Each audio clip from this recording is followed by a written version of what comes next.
Now, when we look at numbers, it's always important to have the number in the correct format so that it shows what you are trying to communicate. A number doesn't mean anything if it doesn't really have a format. So let's just go through some shortcuts. If we have Control Shift and the $sign, it brings up a currency format. Now your currency here, as you can see, I have a pound sign, depends on your system settings of whatever currency that you're in. To have something like a 0.9 might not make a lot of sense, but we want to convert this into a percentage. So the shortcut here is Control Shift and percentage sign. It gives you 90%. If you want to have the number format with 2 decimals, with 1,000 separator and a negative value shown in minus, it's Control Shift and exclamation mark, and you can see that.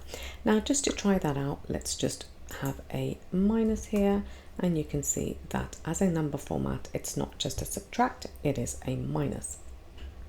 Now we have a date here, and to convert a number into a date fast is Control Shift and hashtag or number 3.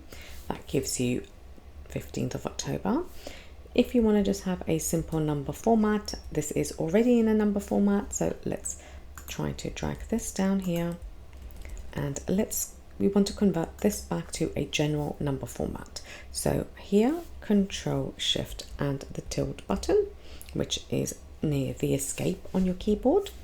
And if you want to have an exponential format, you can also have the Control Shift and the top hat, as we call it.